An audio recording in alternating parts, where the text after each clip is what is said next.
Na anywere afi no wadu fie na yefo no mu da hompan dia de beboa mu ayi duru atumi ada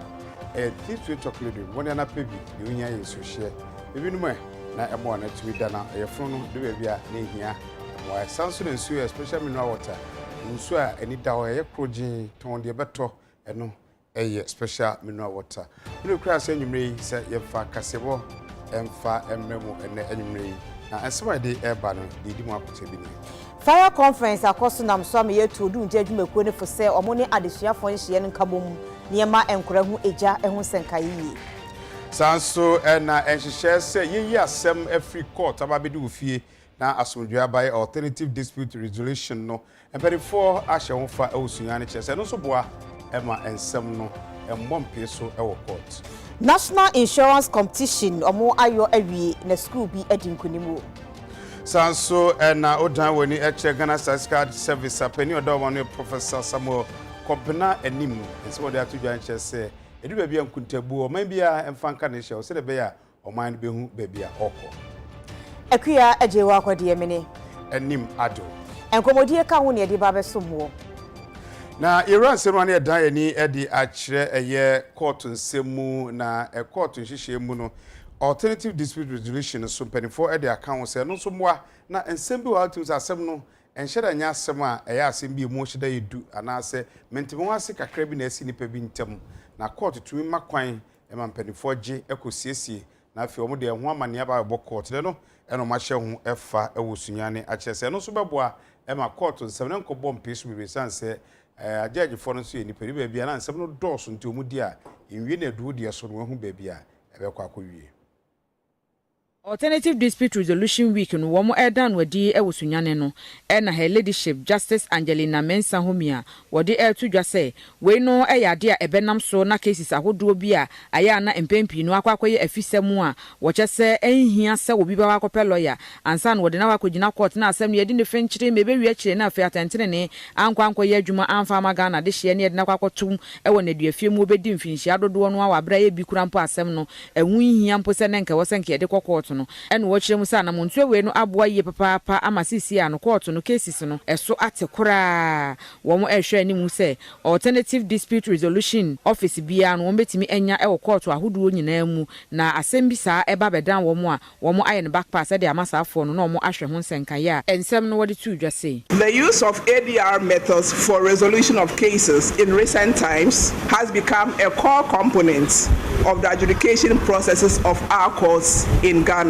Indeed, court-connected ADR or mediation has been implemented in many countries around the world in the past 2 decades. There are several methods of resolving cases through ADR, but the preferred mode is mediation. This has proved to be very, very efficient. So this week we are creating the awareness for them to embrace ADR to settle their disputes. So it affords court users or litigants whose cases have been pending for a long time to make use of the mass mediation exercise to have their cases settled. To the surprise of many court users who take advantage of this process, they would realize that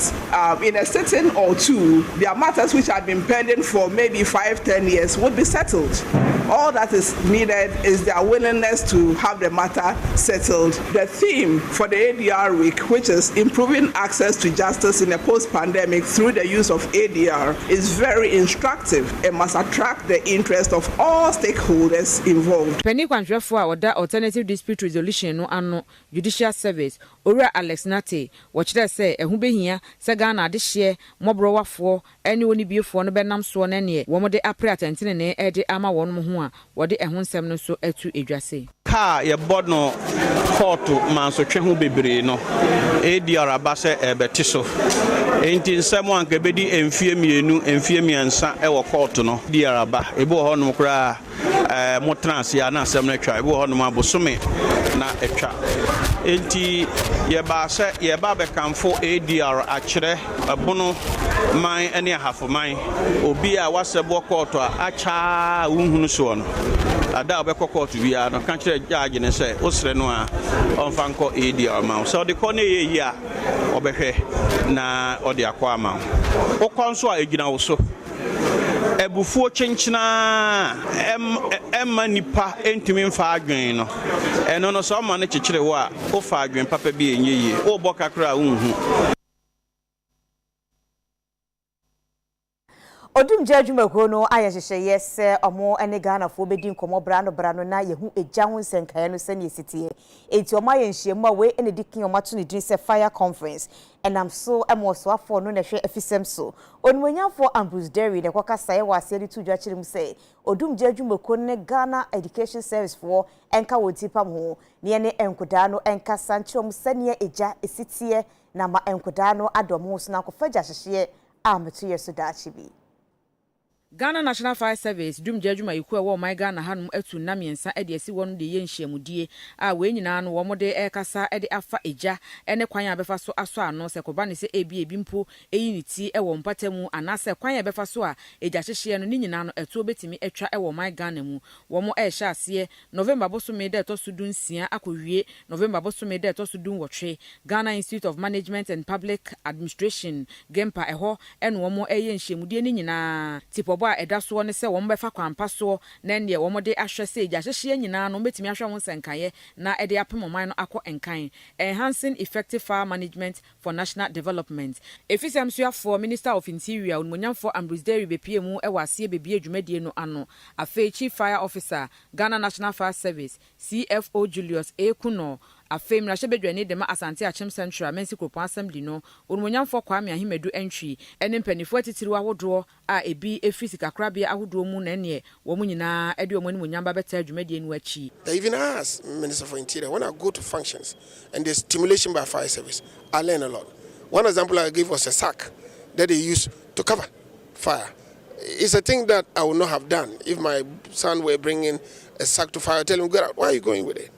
But through their education, I got to know. And I'm asking them to extend their education and collaborate with the Ghana Education Service. Because our children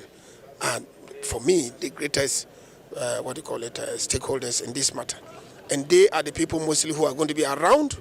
when the thing starts. And the deaths that were recorded, those burn deaths, a lot of them are kids. I mean, we can't allow that to continue to happen. So if we educate them, then they know the do's and don'ts. Don't forget that some of them have illiterate parents. They would go home and they would carry the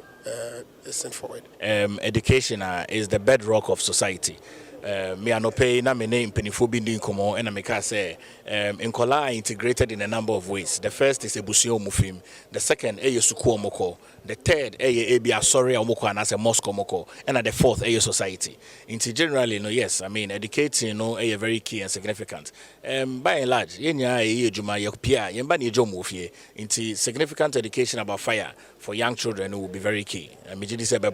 Oh, I think so be very vigilant. So bekaya inkano ye nkola ni ye pia ye se bibia esisu bia dum no say ye light say ye condition say ye microwave bibia wo hia bia no dum no say ne be ya ejebia mba so hu expose why ye bia so achitra no and say can na fesi say ne be ya asem bia mba but me think say by and large the fire situation in the country has been resolved quite amicably.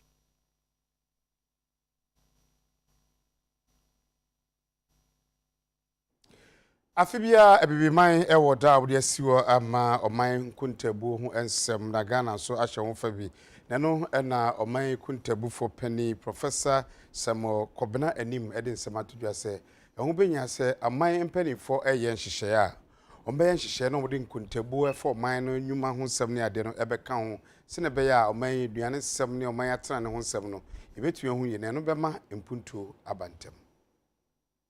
Government statistician Abankwontabu for penny Obenfo Samuel Kobena anim ede adesede eto policy makers anase womo a womo ehye ewo oman Ghana nyina anim se aya womo enhwe so womo bema enkwontabu agodo a wonom asie ede ato wonom ede ehwen da amaba no ebeda womo akomapono so eno ne statistics and data no wosese womo ehwe no womo di so a womo betimi ede aprempuntu sempa ewo oman Ghana mu na wode nsem we nyina no etu edwa na Ghana Statistical Service womo de womo ho ehye African Statistics Day no emu a wɔn ɛhyɛ ho fa ɛwɔ nkran na wɔn de na wɔtwe mu a ɛne si hɔ no mu a wɔn de edi saa dwumadie ne nyinaa ɛne ɛtwetwe aban mu nnwumayɛfoɔ ahodoɔ ɛne wɔn ba bɛhyɛ ne mu na afɛ apamfo ahodoɔ a wɔn ɛyɛ adwuma ɛwɔ nkontabu adwumakuo ahodoɔ mu ɛne wɔn nyinaa ɛba bɛdi da no a ɛma no ɛyɛ krabɛhwɛ hɔ ɛne wɔde nsɛm wɔ nyinaa no to dwa wɔkyɛ sɛ yɛfa so korampo a ɛyɛ yɛkuyayɛ aso yɛ na afɛ nso ɛyɛ nnuane ahodoɔ atwa fata sɛ yɛbɔ ho ban na etimi sipi na ɛboa yɛn daama brɛ mu no yɛbɛtimi abɔ so ɛwɔ akwan ahodoɔ ɛso. It's efforts that we've made with the Ministry of Food and Agriculture. We've picked their data on prices, we've picked their data on yields, and one of the things we're going to demonstrate is where different staples in Ghana are produced, how prices of these grains vary across different geographical areas and vary across time. And a dashboard, a preliminary dashboard has been developed in that regard, and it's one of the things that we're going to showcase to you. This clearly points to the innovations that over the year we've been trying to put in place to ensure that policymakers continue to realize the value of the work that we do in terms of the statistics that we are churning out to ensure a much closer working relationship between statistics and data.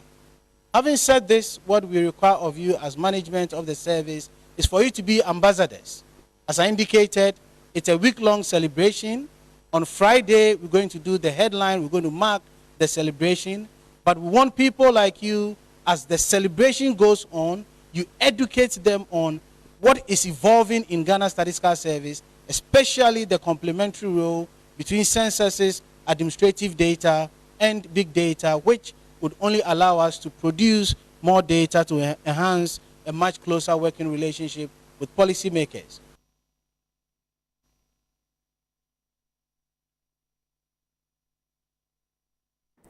Insurance Awareness Coordinators Ghana Group Nomo aye dwumadi sunku bi kura we enedikaya eye National Insurance Competition organized eno eboama schools ahodo a eye colleges no yaso mo ahwe e dia fancy echiba meche insurance ahodo no so we enedikai na bra dwumadi ni course ewo enkrase ewieye no enwumakuo bi ni schools ahodo bi edinkunim. Every day their insurance omutua 4 million cedis claim, but omunka nti obi ahu se omuka but se na yeka ade baako a onye no ose niama oye nyina na niamutia public nitia ye ngrofo a yaka se o da bi yentua or baby but wontumi nhu ade kuntia insurance company na antua sa claim no nti ye set up the ICG ko no say ye educate public no. Now, I'm family say, me chairman of it. Now, you decided say, tackling it, you better tackle the problems existing, and then you better tackle going forward. Now, going forward, ni school debater, yeah. Any paper brain insurance as the industry na carbon say you best straight in peku insurance as na enipeku a ni yehwe wo mo na yehwe young people and young people no osha tertiary institutions to said they are omo free colleges of education ya enne omo babehia mu ha omo ka insurance ho asem omo nyina aka ho enti yakobe 39 schools ewo Ghana nyina fa na nyina aye ni omadi nkita ho aye mpensempensem aye ntwetwemu akyerɛ mu afa insurance ho nenne yaba ha yaba be yet final debate yebotaye ne sɛ nkofo bɛte insurance ase if you say atorenchem wo wiase na wo insurance na atorenchem te wo ɛto a insurance to be bɛyɛ den ɛbɛyɛ nsia chiba ɛde ma wo a ɛba sika fam wa ho kyiri sika fam a ɛbɛte so ayɛ den. Me say me home economic student, and also early grade student. The enemy be fine insurance. The assessment ne de na enda form na den pa. Na say nko sua insurance me ma bebre na ye enim. Nta ho bone de e de baby kwa na ye nda. Say competition the next day na. And need dey be all night. And ye nda. Me chicha wo da kra e de be ye. Nta ho bone de na e den pa. Na me nim say say e bia wo phone na say na say why insure wo na se phone e say ya insurance company no phone be ma back na menim nti mebe hu insurance ho fa so no be hu say savings we insurance po na say wo free mu a na say we life insurance a we chirma ebe benefit like we asefo benya ho fa so nti mama pay insurance and say me ni ho de bi ana say me kwa ho hwehwem de bi a me say akopon wo ho na so menyo oboafo bi wo wiase a wo nipa fo betimi aboa me de bi akanya me ni age pa nti we say na me isim tears of joy na me ninda because ahyasen de na edin awokensen de na edin na so yakopon de ora no nim de oye afitina me be magana for yin say abra yaka insurance one semende no omunya environment na omun start say omo cheche kwan no bebre ama nkwala na students nya omo etumi esua na ya ama me form mo wodwom so omo so etumi esua say insurance ya de pa Asoya ehwe amanye ensem so Ministry of Foreign Affairs amanone ensem so de sembia babedan omanmas ensem a ekoso ewo Nigeria hinkro Abuja mu no enye ensem ye nikanti we Ghana ni na obetu kwan akọ Nigeria ebeya enka kwantu no san na se wunya pa so se obekode a ukodu Nigeria man ni mu a hotels a ewo eye bebia atraye eho ebembe fie ni ade atan anche fa se eho ye papapa no enya de o se obibia na adwo so koda san se enkra na che se abonefo atie sikrom o Nigeria wanhwe ni ya o hotel ho na e de ensa bekeka abewia onioma anase ya ye obone a eno ene nioma ekoso Abuja nsabre ministry ni se obo manma no kokko so bi obo akwantu ko Nigeria no ebetumi anka nipa akon ensan so obekon so de babia obeda no wahwedi ye sanse Abuja krom no sabre mpanifo se eho enya ade a asomdwe ewo ho na enkran sanche mu se ministry ni se we na hyase de ode aba no mbedi akire se ne be ya omanma no ebehu de ekoso wo Nigeria na so bi ewo akwantu bi dwumadie bi ewo Nigeria okọ Abuja na wahwe ho anamontu ya na se ministry de ho ansema ba be kire se ba bi aduni de dani asomdwe aba ana se ohaw no enkoye se ne be ya Ghana manma ebeda wo so e de afri de ekoso ewo Nigeria no Yeje wo se so ahome abaye ba anim ado ene oru akwadobonsu eba besim konwa edi enkomo se o tirimopo bi ebekoye edi amagana fo nyina eti ono anka se ba abeto nanumu tu amagana fo atibi enko ba bia yesrew ye basisi ya